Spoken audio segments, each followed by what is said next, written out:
No Ghostbusters today. No Ghostbusters. But you know something? If you've got no taste and no vision like me, who are you going to call? Well, Kathleen Garito is with us. She has taste.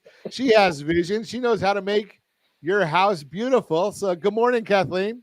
Good morning. How are you? It's almost good afternoon. It is good afternoon here. Good afternoon there. That's right. Sorry about that. You're out in America. We're still here in Calizuela. So, but I can't even say that we're here because of the good weather. You've got probably better weather than we do.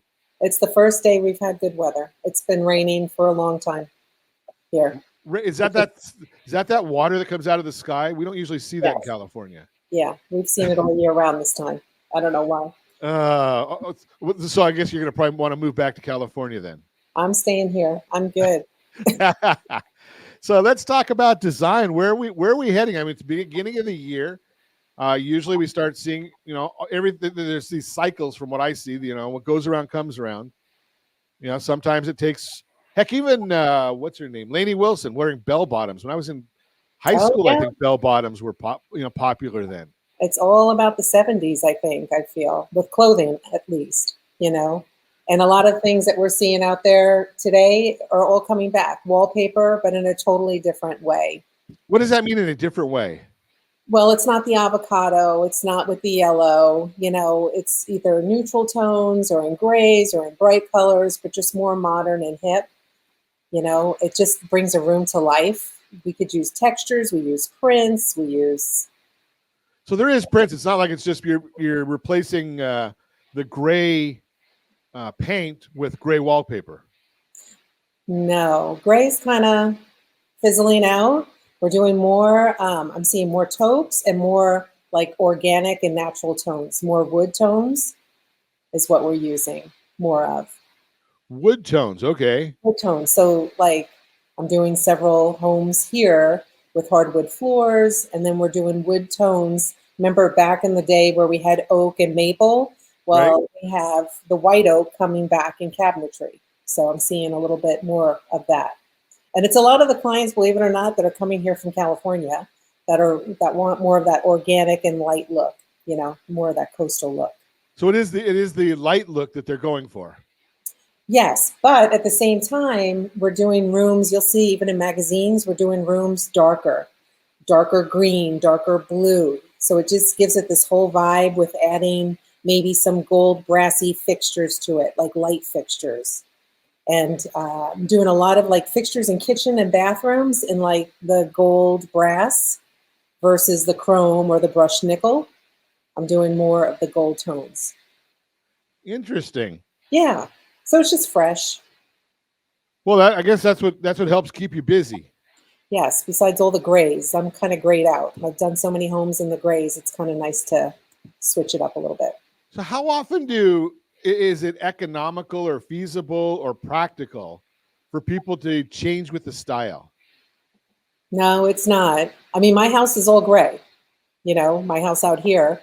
And it's still modern and hip, and it's going to be fresh for a long time. I'm not going to go and change all the countertops and cabinets, but you could switch the accessories and artwork into different colors, maybe colors that are predominantly in style, So maybe it's more of the blue tones and the green tones that we're seeing and some of the golds that are coming out. Interesting. Okay, so how does somebody get started doing this? Do they call you with a budget? Do they call you and say, take a look at what I have? How does somebody, how does the, you and I talk frequently about yes. the, what the what's new and what the trends are, but we never really get into the practicality of how does the process work working with an interior designer? I think that's a great question. I've just launched one podcast, and my podcast that's being launched on the 18th is talking about all of this. So when clients go into a remodel or they're looking to redo rooms, I always say hire a professional. It will save you time and money, and come up with a game plan. Don't just go spending money doing stuff one thing at a time. So for example, if I do a kitchen for a client, I come in, I take a look at it, we get a contractor in, he gives us a quote on kind of how I want the layout, what kind of materials we're going to use. So the client knows between lighting and fixtures and pulls and knobs and the cabinetry, and the flooring and all of that, they know up front what it's going to cost. So they'll know whether or not it's in their budget. Never go into it blindsided, because it's going to cost you hundreds of thousands of dollars more. And I always tell them, leave about 10% to maybe even 15 if it's an older home to the side, just in case we start opening up walls and we find electrical issues or plumbing issues that we're going to have to fix before we put the kitchen together. So when we come back, I want to chat with you because you put together the budget, but what if I only have, a percentage of that available now? Can I start now and do parts of this? We'll talk about that when we come back. Continue our conversation. Kathleen Garito is with us, KG Interior Designs, coming to us from the Sunshine State of Florida. So before the break, if you were with us, if you missed it, sorry, you shouldn't have. But you can catch the replay, Ron Siegel 1 on YouTube, Ron Siegel, the number 1 on YouTube. So we're chatting about the business aspect, or the putting together a plan on working with an interior designer for your new home. Right. And I would suggest in many, many instances, probably most instances that I've come across, when you work with a professional, they don't charge anything. It doesn't cost you anything. It doesn't cost you anything because of the expertise that they bring. Think about this one. And I just saw this again over the weekend in a meme. If you think education's expensive, try ignorance, right? So working with somebody like Kathleen, she knows where to go and get the stuff, which is probably going to be cheaper than what you could do. She knows how to do it right the first time, which is going to save you money. Right. But we were talking about putting together a budget. Kathleen mentioned about putting together a budget. Obviously, she realizes something that they haven't been able to figure out on these DIY shows on TV, that you've got to have a contingency plan for the unexpected, 10 to 15% she talked about. But my question is, Kathleen, if you come in and you look at the downstairs of my house, a lot of us in this area have 2-story homes. And you say, okay, we're going to redo the kitchen, and we should probably look at what the living room needs and the dining room and maybe the family room and the bathroom downstairs. Yeah, it's from the 60s. It might need a little bit of work. And you come up with, and I'm just going to throw out a number. It does not mean a thing, but if you throw out a number and it says, okay, we need to spend $75,000. Mm-hmm. And I say, okay, well, Kathleen, I've only got about 35. Can we start and do maybe half the project or a third of the project and then come back next year and say, okay, I've raised more money. I can do something else. Is that feasible? It's what I do every day, because so many clients get into it and they realize they're totally over budget of what they want to do. So what I tell them is do the remodel in the most important areas that everybody's going to see. If you're going to entertain, they're going to see. The other rooms become secondary. So maybe we'll start off in the kitchen. My other thing, Ron, is I always ask my clients, what's your plan in this house? Is it your forever home, or are you moving in 5 years? Because if you're moving in 5 years, maybe we spray paint, spray all the cabinets and add a new countertop, and it looks beautiful. So when you resell, you get the value instead of dumping $95,000 into a kitchen and not seeing that return when you go to sell it. So I always make sure I know my clients' long-term and short-term plan.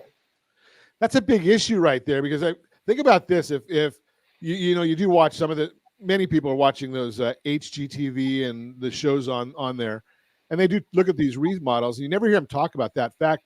But if you're doing a flip, that's what the flippers are looking at, is how can I make the house beautiful Absolutely. for the least possible cost? I mean, you'd be amazed at the homes that I've just transitioned over countertops and some new fresh paint on some wood cabinets. And it looks like a whole new place that we spent $45,000 on. And we really didn't spend that much. Maybe it was 15, or maybe it was 10,000, depending on what kind of quartz we used. But so now you've made it look new, fresh, and modern. And right. And not everybody can have a brand new kitchen at $70,000 or $60,000, which is a pretty good average, at least down here. And I know California is pretty close to that as well. And so a lot of people don't realize how much it costs. So you can, even if it's long-term in their house, they can do things to really make it feel like it's fresh and brand new. That's an interesting point. So you don't have to do the whole major renovation or remodel to make it look fresh and great again. Exactly. Yeah. So I would imagine that this might be, for some people, this might be the time of year that you really start thinking about that. You take that tax refund and you can probably make your house get a little facelift, so to speak. Exactly. It's like December and January are probably my busiest times. Everybody's like, you probably just wind down in December. I'm like, I go all the way till December 23rd. And then I ramp back up because we're doing all the pre-plan for all of our jobs to start January, February, March, once they get their tax returns or they just want to start the project in January. So this is like my busiest time of the year. Interesting. Okay. So now is that something that is because you're in the Sun Belt, or is that a nationwide type of a cycle? Because we're busy? No, the timing. Because obviously the timing was the same in California too. Okay. They were thinking of remodeling in January. They would hire me November, December, so we can pull all the materials. So when the GC starts, all demo, we have all the materials specified. They're already at the property or they're already at the places we ordered them in, and the GC doesn't have any holdups. Okay, I'm a simple guy. What's a GC? General contractor. Oh, okay. I'm just simple. I don't even know how to use a screwdriver. So when you start getting into that stuff, it's above my intellect. And that's my other thing too. I see so much out there with general contractors. I just say to anybody out there thinking of doing a remodel, go to the state license board for general contractors, run their license, and make sure they're insured and they're in good standing. I'm seeing so much fraud, especially down here in South Florida. But I saw it even in California. It's just important to know who you hire. So regardless if you know them through a friend or the church or anything else, just make sure you run his number and make sure that they're credible.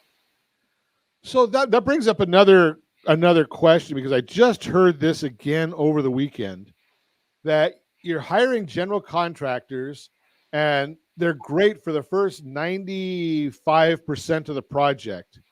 And that last 5%, they're MIA. Yeah, and we're having the same issue out here with pool companies. So they're there in the beginning, moving, hustling, digging the holes or doing the remodel, whatever. And then they start taking bigger jobs on and they vacate these jobs and move to the next, or actually they're floating the money. So they don't have the money to finish the rest of the job, or the job that they should come back to is so minor. They'd just rather be at the big job getting the money. Yeah, it's a vicious little cycle, and you have to stay on top of them. How do you protect yourself from those things? I don't understand. How do you do that? Just try to get a good referral, and also just do a background check on them. Go to the state license board and make sure they're credible, and that you check references on them. Call other people that have used their services. Go look at their work. Go make sure it's very detailed, because sometimes it's not. I walk into some of these jobs and the tiles laid crooked, or it drives me crazy if they could just do that quality work. Interesting. And again, that's another, I'll throw the shameless plug out there. It's another good reason to use somebody like Kathleen, because, I do one job every 3 years or 4 years. You're bringing on a contractor to do a job a week or something like that. Right. So they're going to look after making sure that you're happy way quicker than they're going to make sure I'm happy. Right. Just throw that out there as well. So again, think about the cost of ignorance. Just saying. We're going to continue our conversation with Kathleen Garito when we come back. Continue our conversation this morning. Kathleen Garito is with us. KG Interior Designs is the name of the company. And we've been chatting about what the new trends are in interior design, because I have no taste. And, I can't even tell what goes together. If I was left to get dressed myself, I'd be in serious trouble. My wife will tell you that. 40 years almost, she's been helping with that. So I need professional help. How many of you do too? I'm just throwing that out. How many of you? Here's the bigger problem. How many people need professional help and don't think they need professional help? I bet you come up with that a lot, Kathleen. I do. And, I was thinking of a couple of other things you had asked me, like what's new and what's great out there. Flooring. Another good thing is the luxurious vinyl planks. And I know you and I have talked about those before, where they kind of look like hardwood floors, but they're made out of vinyl. So in California and in Florida, with floods and water damage and stuff like that. It's a great type of flooring to have. But now they've come out with the LVP, but in tile. And I just had clients recently just lay it over their existing floor. So there was no demo. They laid it over the floor and it looks amazing. So that's a new product that's out there. What is that called again? It's like a vinyl tile. Vinyl tile. Yeah. And, it takes a certain house. I mean, this was a very nice house down in Del Rey. We put it on the first floor. It looks really good.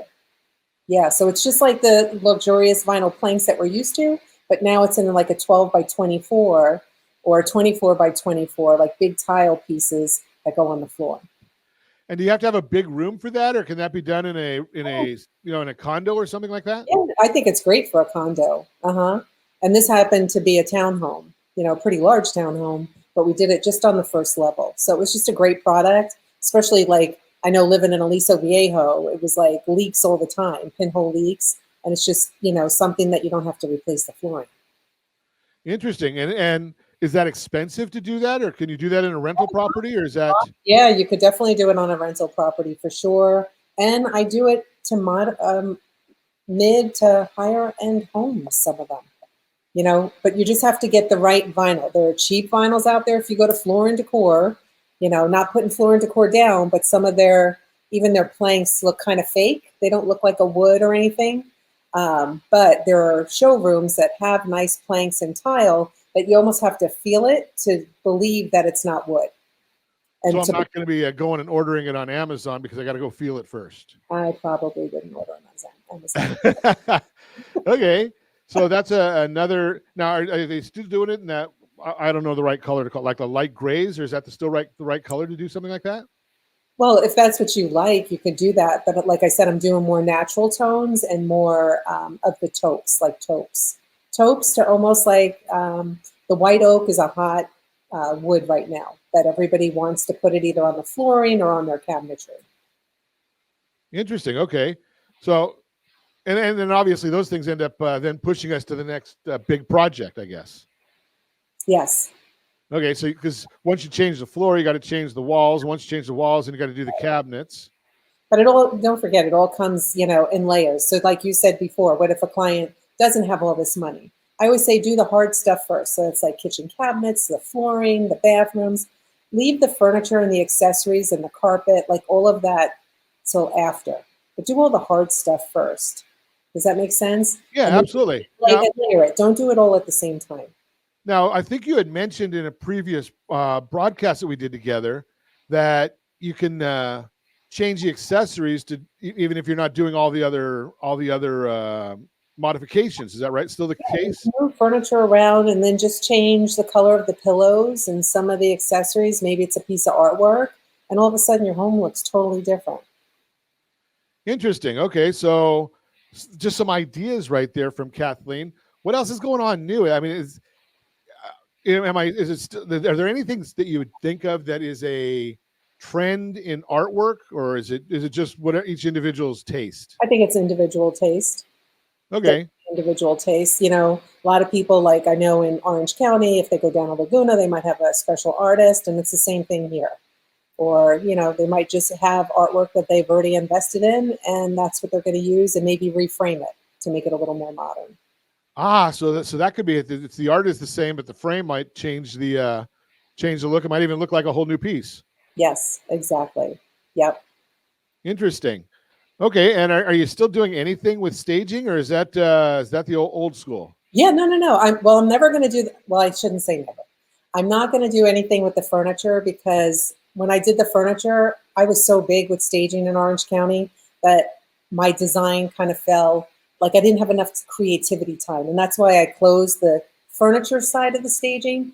But what I'm doing is more of the consulting, what to do, what to declutter. I'll even rearrange things for them.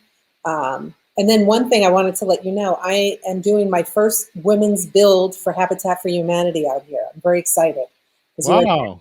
You had mentioned Habitat. I designed 4 homes out in California. And then I had the opportunity this spring to build a home for a single mom. And I'm super excited. And she's got a couple of children. And it's going to be so life-changing for them. Yeah, my son went on a mission trip to build a home in Mexico That's when he was awesome. in high school. Uh-huh. And you're exactly right. It was life-changing for them. I mean, he built basically what he considered almost a garage with a wall down half the middle Right. and curtain rods to make it called 2 bedrooms. Yeah. And the family just they were protected from the elements, and it was a whole new world for them. Yeah, yeah.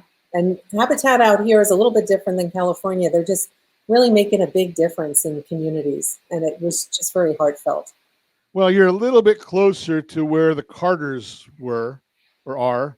And, they were obviously big in Habitat for Humanity and did some great things for the organization and making awareness. So that was, you're a little closer to where they are. So I guess that probably feeds in there as well. Yeah, yeah.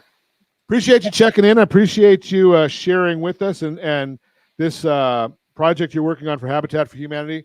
Good luck with that as well.